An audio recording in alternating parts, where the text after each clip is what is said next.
आश्रम पर बैठे हुए थे। जब अपने आश्रम पर बैठे हैं उसी समय में नारद भगवान पहुंचते हैं। जब नारद जी पहुंचते हैं वेदव्यास जी महाराज उदास मन में बैठे हैं, खिन्न मन, अपने मन को करे हुए हैं और विचार कर रहे हैं। उसी समय जैसे नारद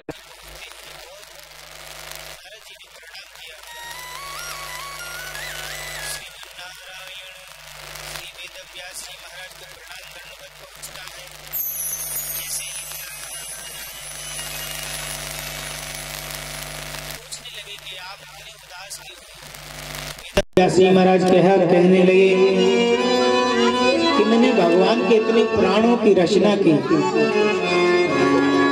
इतने प्राणों की जब रचना की फिर भी मेरे मन को शांति नहीं है। क्या करना चाहिए, शांति कैसे मिले? नारद जी भी कह रहे हैं कि मैं भी बहुत जगह गया हूं, बद्रीनाथ, हरिद्वार, काशी, गोदावरी, सब जगह मैं घूम कर आया हूँ, लेकिन हमको भी शांति नहीं मिली। जैसे ही वेदव्यास जी महाराज श्री नारद जी कहते हैं कि आपको अभी तक भी शांति नहीं आई, आपने कन्हैया की कितनी लीलाओं को वर्णन किया और आपने कैसी कैसी कथाएं की और उनका वाचन किया। आपने कन्हैया को आपने एक अर्जुन का सारथीवान बना दिया, फिर भी आपको शांति नहीं है। लेकिन भगवान कृपा देखिए, नारद जी को भी मन में शांति नहीं है। क्या करना चाहिए? जब 17 प्राणों की रचना हो गई है, 18वां प्राण श्रीमद् भागवत महापुराण की रचना वेदव्यास जी महाराज ने की। जब वेदव्यास जी महाराज ने रचना श्रीमद् भागवत महापुराण की रचना की, किस प्रकार की? गणेश जी महाराज को आज्ञा दी। आज वेदव्यास जी महाराज ने गणेश जी महाराज को बुलाया और गणेश जी महाराज श्रीमद् भागवत महापुराण का लेखन करते हैं। आज जैसे ही शर्त हो गई वेदव्यास जी महाराज की और गणेश जी महाराज की, गणेश जी महाराज ने कहा कि आप श्लोक बोलेंगे और हम लिखते चले जाएंगे, हम बंद नहीं होंगे। तो वेदव्यास जी महाराज ने कहा कि ठीक है। तो यहाँ नारद जी महाराज भी विराजित हैं और वेदव्यास जी महाराज नारद जी से कहते हैं, क्या कहते हैं? व्यास ने कहा लिखते लिखते मैंने अब तक कुछ किया नहीं।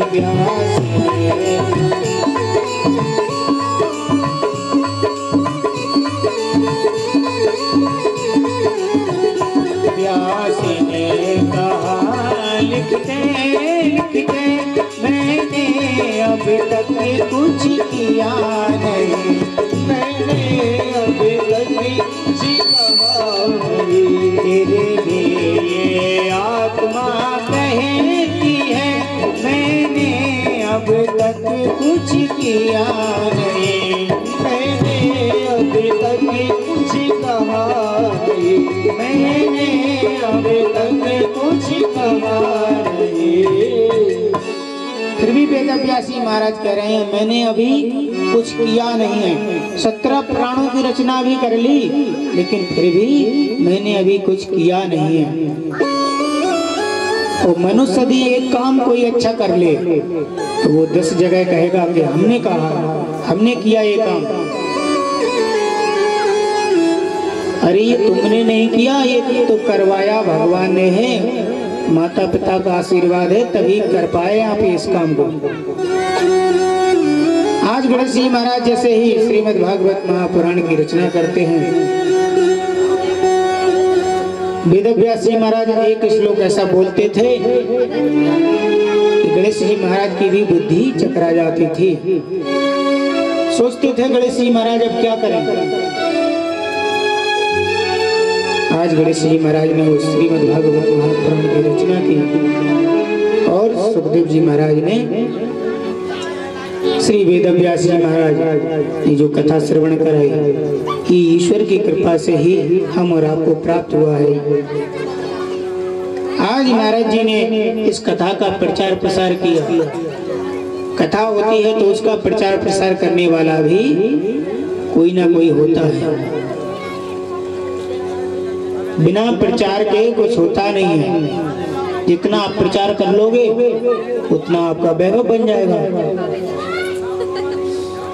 लेकिन वैभव बनाना है तो ठाकुर जी के ही माध्यम से बना सकते हो। यदि आप ये सोचो कि हम अपने मन से बनाएं और अपने शरीर से बनाएं तो ये आपका है ही नहीं। सत्कर्म सूचो नूनम ज्ञानम यस्मता श्रीमद् भागवतालापा सातो गीता सुबोधोयतः।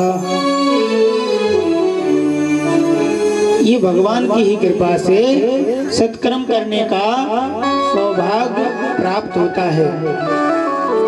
ऐसे भगवान को कोटि कोटि प्रणाम करते हैं। जब भगवान विराजित हो जहाँ और कथा श्रवण करने का आपको सौभाग्य प्राप्त हो, ऐसे भगवान को कोटि कोटि प्रणाम करते हैं। श्री खाती बाबा महाराज के पावन परिसर में भागवत करने का सौ अवसर हमको प्राप्त हुआ है। उन्हीं की कृपा है, उन्हीं ने हमको बुलाया है। जैसी वो कथा श्रवण करने के लिए हमसे कहेंगे वैसे हम कथा श्रवण करेंगे, कराएंगे आपको। ये भगवान के चरणों में कोटि कोटि प्रणाम। बोली वृंदावन बिहारी लाल की जय, श्री राधा रानी सरकार की जय। आइए सभी लोग बड़े भाव से 2 बार भगवान नाम संकीर्तन करेंगे, क्योंकि भागवत में सबसे बड़ा महत्व है तो संकीर्तन का ही है। संकीर्तन करने से ही अपना उद्धार होता है। जब अंत समय आता है तो क्या करते हैं? भगवान का भजन। न आपके पुत्र काम में आएंगे, न आपकी पत्नी काम में आएगी, न आपके भाई काम में आएंगे, न माता पिता काम में आएंगे तो सबसे बड़ा भगवान का नाम ही एक ऐसा सार है कि हमारा उद्धार कर सकता है, लेकिन उसको कोई पकड़ता नहीं है। बड़े भाव से 2 बार भगवान का नाम संकीर्तन करेंगे। श्री राम जय जय राम, श्री राम जय जय राम, श्री राम जय जय राम, श्री राम जय जय राम, श्री राम जय जय राम, श्री राम जय जय राम, श्री राम जय जय राम, श्री राम जय जय राम। राधे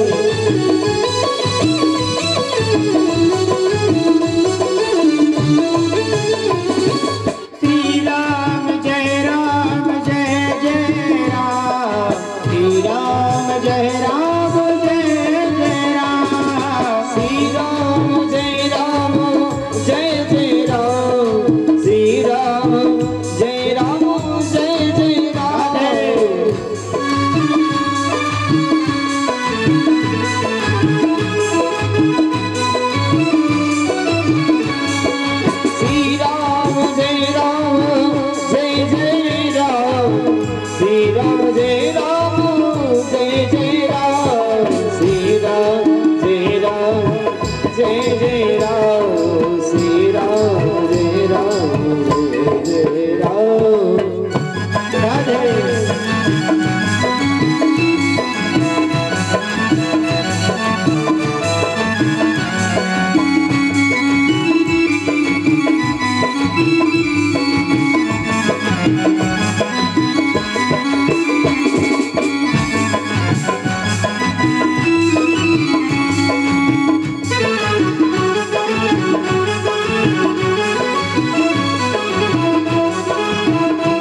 दशरथ राजे दुलारे राम, कौशल्या के प्यारे राम, दशरथ राजे दुलारे राम। श्री राम जय राम जय जय राम, श्री राम जय राम जय जय।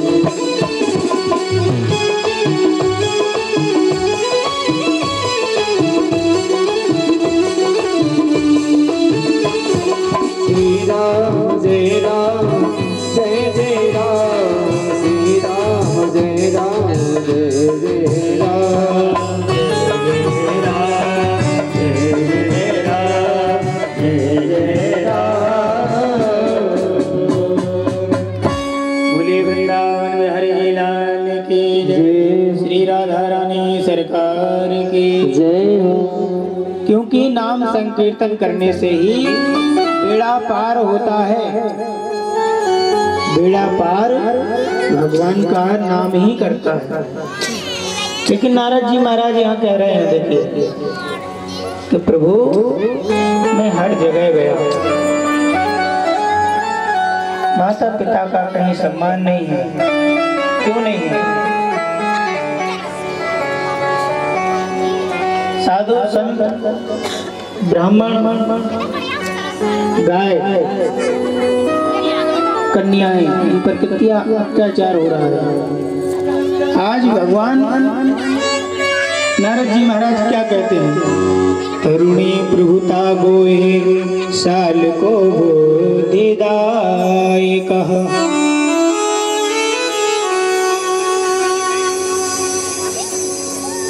तरुणी प्रभुता गोहे साल को बुद्धि दाय। जिस घर में चले जाओ नई बहू की चलती है। क्यों है?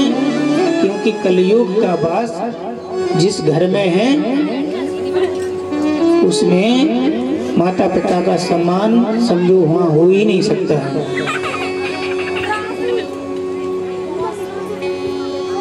साले की चलती होती है, कोई सा भी काम करो साले जी से सलाह लेंगे, लेकिन माता पिता से सलाह नहीं ले सकते। क्यों नहीं ले सकते? क्योंकि सबसे बड़ी देवी बैठी हुई घर में, बिन के माँ डर रहे। आप लोग की नहीं कह रहे ना, तो आप लोग बुरे बुरे, क्योंकि भागवत में लिखा है साले से सलाह लेंगे माता पिता को छोड़ देंगे। माता पिता आदि अच्छी कहेंगे बैठे रहो समझा, तुम क्या जानो। सबका होना है एक दिन, ये हाल सबका होना है। समय का चक्रव्यूह है, ये घूम रहा है, ये किसी को नहीं छोड़ेगा। यदि आप ये सोच रहे हैं कि मेरे घर में ये बहू खराब है,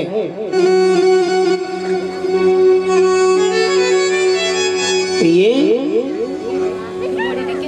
किसी को छोड़ने वाला चक्रव्यूह नहीं है। गायों पर कितना अत्याचार हो रहा है, हमने कल देखा था, आज भी देखा। आते समय रास्ते में जैसे डांग करेरा से इधर को आए और दो गायों पे ऐसे पैर बंधे, उनमें ऐसी लकड़ी बंधी के रिंग नहीं पा रही गई, कष्ट हो रहा है। हमने अपने एक प्रिंस शर्मा है दतिया के, उसको मैसेज किया कि इस क्षेत्र में गायों के लिए पैर को बांध देते हैं, वो लोग ज्यादा देखावाली करते हैं। ऐसा करना चाहिए आप लोगों को, क्योंकि गाय अपनी माता है। गाय के ही दूध से ये बालक जब छोटा होता है तो गाय के दूध को तलाशते फिरते हो कि गाय का दूध कहीं मिल जाए, और जब गाय बड़ा हो जाता है तो गाय को कोई नहीं तलाशता है, क्योंकि अब तो भैंस का दूध पिवाना है, तगड़ा हो जाए ये मेरा बालक। क्योंकि गाय के दूध से कौन तगड़ा होगा, लेकिन गाय के दूध से बुद्धि तेज हो जाएगी। गायों के पैरों को बांध देते हैं, ये पाप होता है। कलयुग में ये पाप है। गाय की कितनी दुर्दशा हो रही है, सम्मान नहीं हो रहा है साधु संतों का, ब्राह्मणों का, कन्याओं का। तरुणी प्रभुता गोए साल को बुद्धिदायका। हर जगह जो कार्य करना है साले की सलाह से ही होगा। लेकिन श्रीमद् भागवत महापुराण में क्या लिखा है देखिए।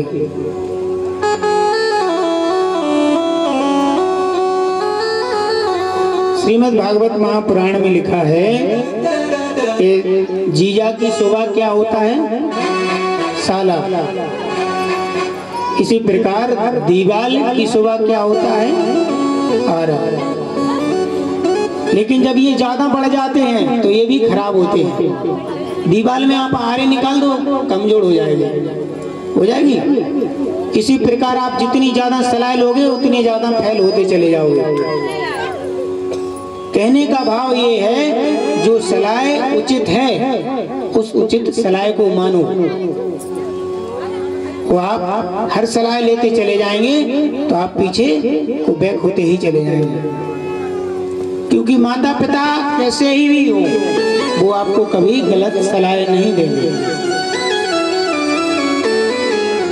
और सबसे ज्यादा मनुष्य की विटंबना हो रही है तो किस चीज से हो रही है ये आप लोग जानते होंगे। ये मोबाइल ने सब जिंदगी नष्ट कर दी मनुष्य की। कितने चले जाओ, जहां भी जाओ मोबाइल में बैठे। 4 आदमी को देख लो आप, यदि वो टच का मोबाइल लाए हैं तो अच्छी बात नहीं होगी। बस फेसबुक चल रहा होगा, व्हाट्सएप चल रहा होगा, इंस्टाग्राम चल रहा होगा। इससे उद्धार नहीं होना है। उद्धार तो सत्संग से हो। जब सत्संग आप करोगे तभी हमारा उद्धार होगा। ऐसे ही एक सुंदर सा तट और नगर, उस नगर में एक आत्मदेव ब्राह्मण रहते थे। वेदव्यासी महाराज कथा श्रवण करा रहे हैं राजा परीक्षित जी को। तुंगभद्रा तटे पूर्वो यायुतः यत्र वर्णाम धर्मेण सति करम यादम देवो परम्परा। आज भगवान के परम भक्त कौन है? श्री आत्मदेव जी महाराज। वो भी भगवान का बहुत भजन करते थे, चिंतन करते थे। बहुत सुंदर नगर था, उस नगर में रहते थे पति पत्नी के साथ। लेकिन उनके यहाँ कोई संतान नहीं थी। जब संतान नहीं है तो मनुष्य दुखी होता है, क्योंकि सब कुछ संतान ही नहीं होती है। लेकिन कुछ व्यक्तियों का विचार होता है कि घर में संतान होना चाहिए, कुल दीपक होना चाहिए, हमारे कुल की वृद्धि कैसे होगी। आज आत्मदेव जी महाराज भगवान का भजन करते हैं और मन में विचार करते हैं कि मेरे पास में कोई संतान नहीं है। तो आत्मदेव जी महाराज भगवान का भजन करते हैं। आत्मदेव जी महाराज के घर में एक गाय भी पली है, तो वह गाय भी बांझ है। और आत्मदेव के ब्राह्मण के घर में न कोई बालक है। घर में जब बालक होता है, किलकारी होती है तो अच्छा लगता है। और जिस घर में बालक ना हो उस घर का आप रहन सहन देख लो। उस मकान में जाने से ही पहले से ही जैसे प्रवेश करेंगे आप, उसमें सुंदरता नहीं होगी। आज भगवान का भजन करने के लिए जा रहे हैं, मन में विचार कर रहे हैं कि प्रभु एक हमारे लिए कोई संतान दे। आज आत्मदेव ब्राह्मण अपनी पत्नी के साथ में रहते हैं। क्या करना चाहिए? अपनी पत्नी से कहते हैं, उनकी पत्नी का नाम क्या है? धुंधली देवी। धुंधली देवी भी बहुत सुंदर थी, बहुत चतुर थी। अपने स्वामी से झूठ बोलती थी, लेकिन झूठ कभी नहीं बोलना चाहिए, क्योंकि एक झूठ बोलने के लिए 1000 झूठ का प्रयास करना पड़ेगा। इसीलिए हमेशा सत्य बोलना चाहिए। लेकिन सत्य बोलते हो तो सत्य कड़वा भी होता है।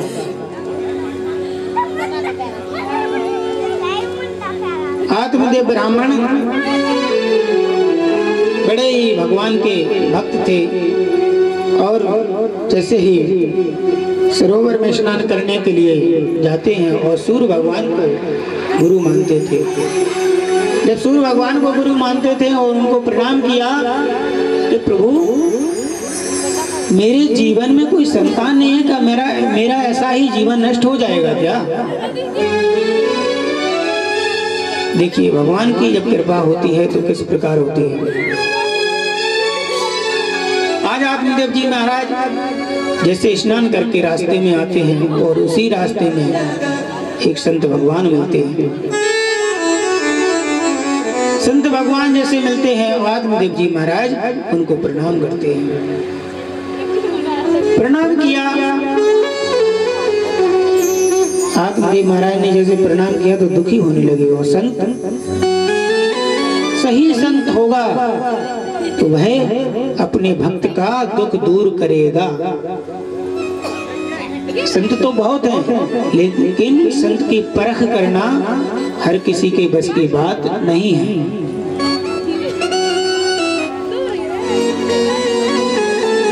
हर किसी के बस की बात नहीं है कि संत की परख कर ले।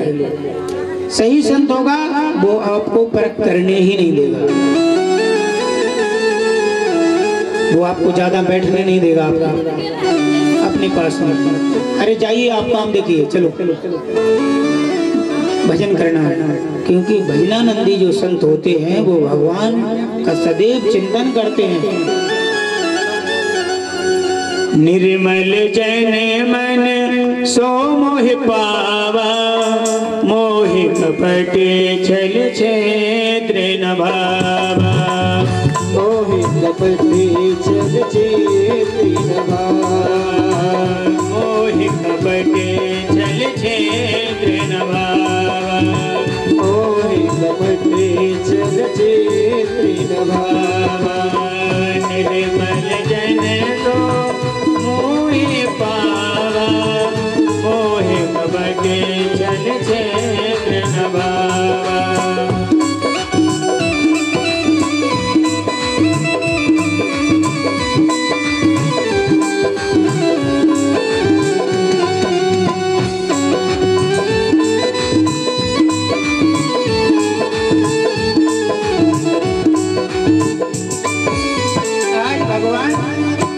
कहते हैं जो निर्मल, जैसे निर्मल जल होता है, निर्मल जन सो में पावा, मोह कपट छल छिद्र न बाबा।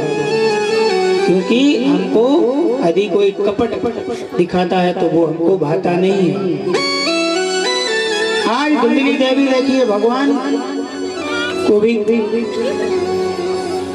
अपने अंदर विराजित नहीं करते हैं, तो उसके हृदय में कपट है। और जहाँ कपट होता है वहाँ भगवान का आनागमन कभी हो ही नहीं सकता है। आज आत्मदेव जी ब्राह्मण जैसे संत महात्मा को प्रणाम करते हैं और रुदन करने लगते हैं। आज जैसे ही आत्मदेव ब्राह्मण ने संत भगवान को देखा और नेत्रों से आंसू झलकने लगे। जब अश्रुधारा बहने लगी तो संत ने देखा कि हे ब्राह्मण देवता, तुम इतने ज्ञानी और तुम्हारे नेत्रों से आंसू झलक रहे हैं। कोई विद्वान व्यक्ति, साधु संत, कोई भी मनुष्य हो, होशियार व्यक्ति हो और उसके नेत्रों से आंसू झलके तो ये अच्छी बात नहीं है। जैसे ही आत्मदेव ब्राह्मण रोने लगे संत भगवान को देखकर, संत भगवान किसी का दुख देख नहीं सकते। हे ब्राह्मण देवता, आप क्यों रो रहे हैं? क्या कारण है आपका? ब्राह्मण देवता ने अपना कारण बताया कि प्रभु, मेरे पास में एक गाय है, उसके भी कोई बछड़ा नहीं है, वो भी मेरे घर में बांझ है। मैं कोई भी वृक्ष लगाता हूँ वह सूख जाता है। ऐसा मैंने कौन सा पाप किया है? संत भगवान ने नेत्र बंद करके देखा और ब्राह्मण की मस्तक रेखा को जैसे पड़ा नेत्र बंद करके, और संत भगवान ने कहा, हे ब्राह्मण, तुम इस जन्म की बात करते हो, तुम्हारे तो 7 जन्मों में भी संतान सुख नहीं लिखा है। जहां इतना संत भगवान ने कहा तो ब्राह्मण देवता ने संत भगवान के चरणों को पकड़ लिया। प्रभु ये आप क्या कह रहे हैं? 7 जन्मों तक मेरे लिए संतान का सुख नहीं है। ये भ्रम है कि संतान से सुख मिलेगा। ये हम और आपका भ्रम है कि संतान हमको सुख देगी। सुख नहीं, दुख मिलेगा। दुख क्यों मिलेगा? यदि सही भक्त भगवान का बन गया तो सुख मिल जाएगा, और कहीं कलयुग का वास हो गया और कहीं पत्ता फेंटने लगा, पूरा जो आपने जोड़ा है उसको भी निकाल देगा। आज जैसे ही आत्मदेव ब्राह्मण रो रहे हैं और संत के चरणों को पकड़ लिया संत भगवान ने। देखिए, संत भगवान भक्तों के ऊपर कृपा करते हैं। अच्छे कार्य कराने का, मार्गदर्शन देने का, ये संतों की ही कृपा होती है, क्योंकि संत ही हम और आपको भगवान से मिला सकता है। हर किसी के बस की बात नहीं है।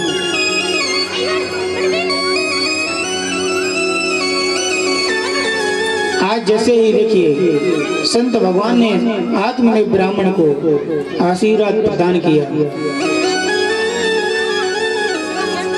क्योंकि संत यदि सही है तो उसका वचन कभी खाली नहीं जाएगा।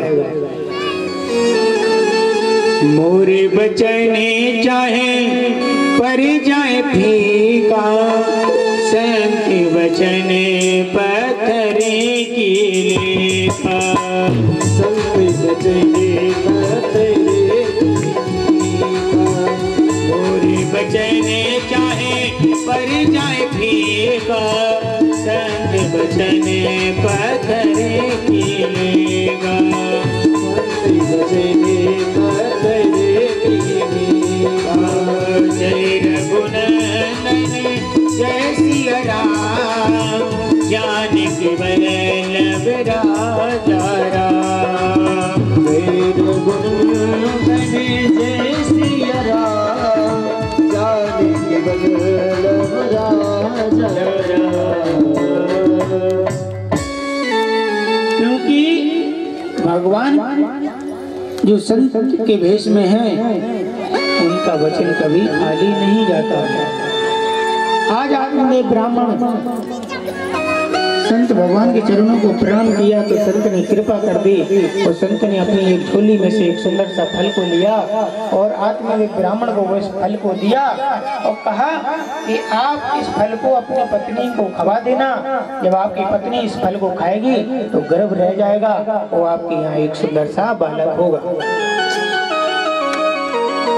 आत्मदेव ब्राह्मण उस फल को लेकर आते हैं और बड़ी प्रसन्नता से अपने घर में प्रवेश करते हैं तो भगवान का भजन करते हैं। और जैसे ही आते हैं तो कहते हैं अपनी पत्नी से, हे देवी, आज हमको एक संत भगवान मिले, उनने हमारे ऊपर बहुत बड़ी कृपा करी। धुंधली देवी ने कहा कि कोई ढोंगी बाबा मिल गया होगा, हमारे स्वामी बड़े भोले हैं, तो इनको कोई ने कुछ पागल बनाने का प्रयास किया होगा। आज जैसे ही आत्मदेव ब्राह्मण ने उस फल को अपनी पत्नी को दिया और कहा कि इस फल को आप खाएंगी तो आपका एक गर्भ रह जाएगा और सुंदर सा बालक होगा। उस बालक की किलकारी हमारे घर में गूंजेंगे। धुंधली देवी बहुत चतुर थी। धुंधली देवी ने सोचा कि मेरे यदि पेट में गर्भ रह गया तो मैं कुछ अच्छा नहीं खा पाऊंगी, क्योंकि गर्भ में जब बालक रहता है तो माताएं कुछ अच्छा चटपटा नहीं खा पाती, खट्टी चीज नहीं खा पाती हैं, ज्यादा मीठा नहीं खा पाती हैं, क्योंकि बालक को कष्ट होता है। यदि आप ज्यादा मिर्ची खाएंगे और बालक आपके गर्भ में है तो उसको कष्ट पीड़ा उधम होगी। ऐसा विचार उसके अंदर आने लगा। जब विचार अंदर आने लगा क्या करना चाहिए, उसी समय उसकी बहन एक धुंधली देवी की एक छोटी बहन आई।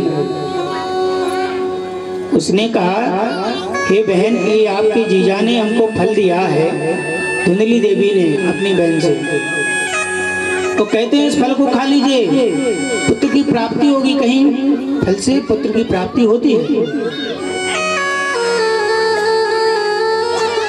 उसकी बहन ने कहा, ये तो हो ही नहीं सकता है। चलिए लेकिन ठीक है, इसका विचार करते हैं। क्या विचार किया? धुंधली देवी ने वह फल को अपनी गाय को खिला दिया। जब गाय को उस फल को खिलाया, और धुंधली देवी, यहाँ देखिए, आत्मदेव ब्राह्मण बड़े सीधे साधे संत, उनने अपनी पत्नी को विश्वास, पूरा विश्वास दे दिया था। आज धुंधली देवी जैसे ही अपने स्वामी से झूठ बोलती है, कहती है मैंने फल को खा लिया। धुंधली देवी की जो बहन थी उसने कहा कि मेरे गर्भ में एक पुत्र है, तो मेरे पास पैसा नहीं है, तुम्हारे पास पैसा ज्यादा है, तुम मेरा बालक लेना और हमको पैसा देना, हम आपको बालक दे देंगे। लेकिन उसने कहा कि मेरे स्वामी तो ये कहेंगे कि हमने जो फल दिया तो उससे गर्भ रहेगा, तो क्या करना चाहिए? आज धुंधली देवी देखिए अपने स्वामी को किस प्रकार, देखिए, बताते हैं और विचार करती हैं। 1 महीना हुआ, 2 महीने हुआ, जैसे धुंधली देवी ने अपने पेट से कपड़ों को बांधना चालू कर दिया। पेट से जब कपड़ों को बांधना चालू किया, इसी प्रकार धीरे धीरे भगवान की जैसे ही कृपा होती है, वो समय आने लगा। धुंधली देवी अपने स्वामी से कहती हैं, हे स्वामी, हमको ऐसा लग रहा है मेरे पेट में दर्द हो रहा है। आत्मदेव ब्राह्मण समझ गए कि भगवान की कृपा हमारे घर पर हो गई। आज आत्मदेव ब्राह्मण भगवान का भजन कर रहे हैं, नेत्र बंद करके एक ही चिंतन कर रहे हैं। क्या चिंतन कर रहे हैं? कि हमारे घर में पुत्र प्राप्ति होगी। भगवान का भजन कर रहे हैं। भजन से ही अपना बेड़ा पार है। आज धुंधली देवी ने अपनी बहन को बुलाकर कहा क्या करना चाहिए। वो समय आ गया और इधर जो गाय ने उस फल को खाया तो देखिए उसके भी पेट में एक बछड़ा पलने लगा। आज भगवान की जब कृपा होती है देखिए तो किस प्रकार होती है। आज योग बना तो कुछ समय बाद उस गाय के बछड़ा हुआ और यहाँ धुंधली देवी के कोई पुत्र नहीं, लेकिन उसने अपनी बहन का पुत्र मंगवाया रातों रात और अपने स्वामी से कह दिया कि मेरे बालक हुआ है। आज आत्मदेव ब्राह्मण ने सभी नगर में डडोला पिटवा दिया और कहा कि मेरे यहाँ पुत्र हुआ है। लेकिन बनावटी कोई भी व्यक्ति हो, बनावटी तो बनावटी होता है। आज जैसे ही आत्मदेव भगवान की पूजा में मगन होने लगे, हे प्रभु आपने मेरी ऊपर इतनी बड़ी कृपा करी है, मैं इस कृपा के पात्र नहीं था, लेकिन आपने हमको इस कृपा के पात्र बना दिया।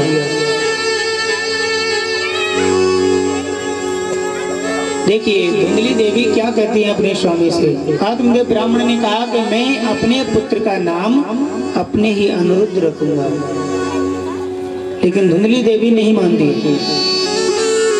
क्यों नहीं मानती है धुंधली देवी?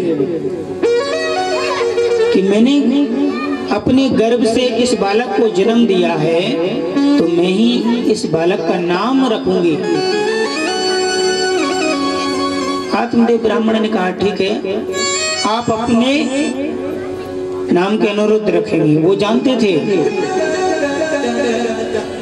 आत्मदेव ब्राह्मण बड़े सीधे ही थे, सरल स्वभाव के थे। आत्मदेव ब्राह्मण ने कहा कि चलिए ठीक है, जो गाय के बछड़ा हुआ है तो उसका नामकरण संस्कार हम करेंगे। पूरा शरीर मनुष्य के समान, सिर्फ कान उसके गाय के समान। गौकर्ण पंडितो ज्ञानी धुंधकारी महाबला। देखिए धुंधली देवी ने अपने नाम के अनुरुद्ध नाम रखा। क्या रखा? धुंधकारी। बोली मेरा नाम है धुंधली देवी तो मेरे पुत्र का नाम होगा धुंधकारी। तो आप इस चीज का विचार करना, जैसा नाम होगा जैसा उसका काम होगा, मिलते जुलते गुण रहेंगे।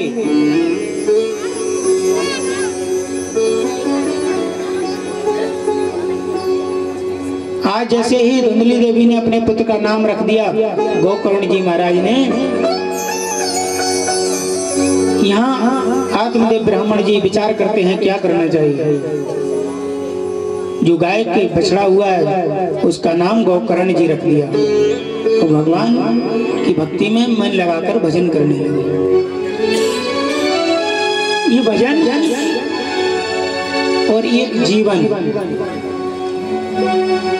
जीवन हमारा और आपका किस तरीके से चलता है ये भगवान के ऊपर निर्भर होता है, और हम और आपको किस तरीके से चलना है ये भगवान के ऊपर ही छोड़ दो। जीवन क्या है? जीवन मनुष्य का इस तरीके से है जैसे रेलगाड़ी है। रेलगाड़ी अपने समय से चलती है, अपने समय से रुकती है। अपना जीवन भी एक रेलगाड़ी की तरह है।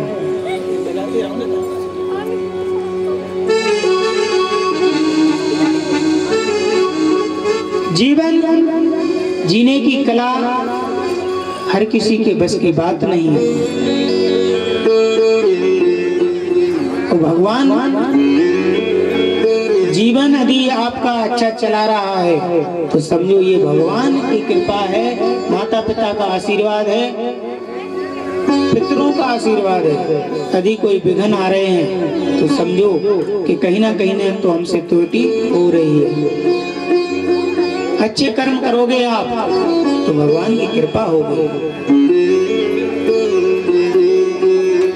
जीवन को यदि सुंदर बनाना है तो भगवान के चरणों में मन को लगाना है। अंत समय जब आता है तो भगवान ही काम में आते हैं, और यहाँ से आप चले जाएंगे तो आपके पुण्यों का जो लेख होए वो कौन पूछेगा? यमराज कि आपने क्या किया। आप अच्छा कर्म करेंगे तो आपको अच्छी जगह रखा जाएगा। आपने दुराचार किया, पापाचार किया, मनुष्यों को सताया है, जैसे आपने यहाँ किसी को सताया है तो वहां पर भी आप सुख नहीं भोग सकते हैं। इसलिए जीवन को यदि सही बनाना है तो रेलगाड़ी की तरह बनाओ। जीवन अपना सही बनाना है तो भगवान के चरणों में मन को लगाओ। जब जीवन अच्छा बन जाएगा तो सब कुछ अच्छा बन जाएगा। जीवन तो नैया एक रेल है हो, जीवन तो नैया एक रेल है हो, कभी पैसेंजर कभी मेल है हो।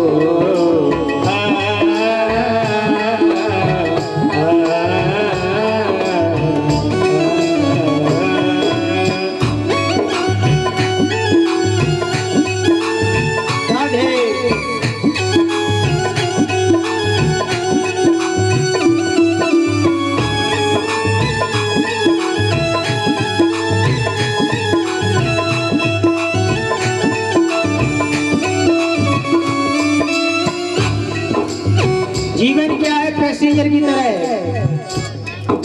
यदि सुपर फास्ट बनाना है तो भगवान का भजन करो, तब पैसेंजर पे जाती है, कहीं 2 घंटे खड़ी, कहीं 4 घंटे खड़ी, पिट गई। ऐसे ही तुम लोग पिटते रहोगे। अभी सही जीवन बनाना है तो भगवान का भजन करना पड़ेगा। सुख दुख की पटली पे दौड़ लगाती है हो, सुख दुख की पटली पे दौड़ लगाती है हो, मंजिल तक हमको ये पहुंचाती है हो।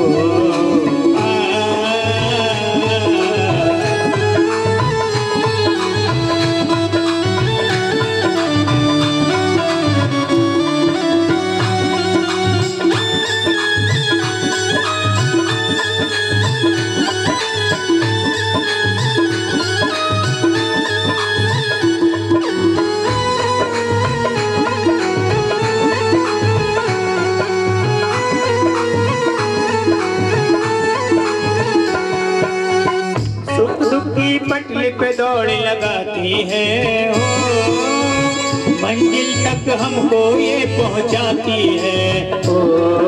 और सांसों का जब तक इसमें तेल है हो, सांसों में जब तक इसका तेल है हो, कभी पैसेंजर कभी मेल है हो।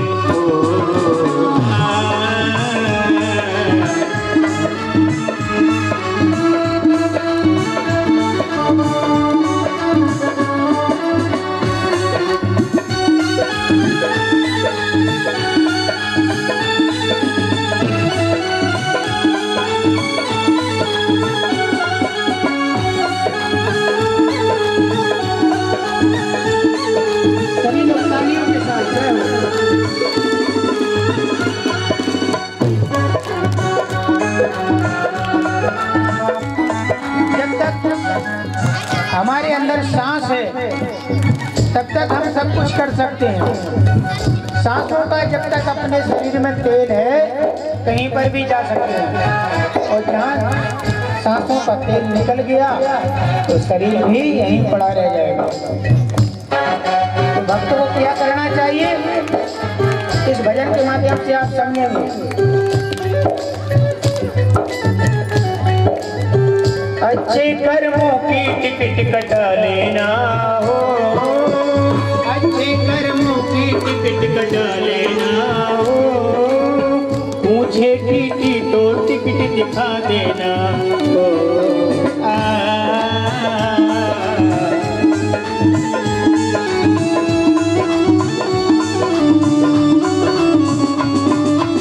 जय हो।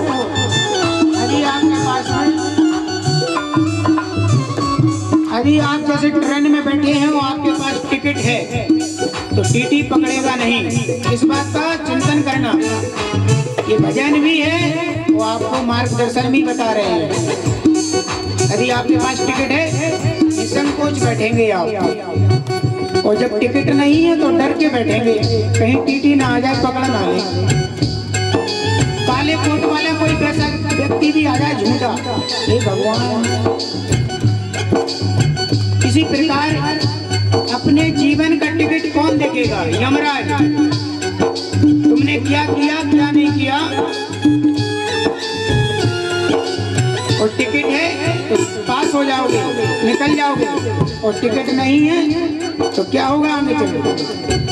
बिना टिकट तो सीधी जेल है हो, बिना टिकट तो सीधी जेल है हो, कभी पैसेंजर कभी मेल है हो।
बोलिए वृंदावन बिहारी लाल। इसी प्रकार यदि आपके जीवन का सही टिकट कट गया तो भगवान आपको अपने पास में रख लेंगे।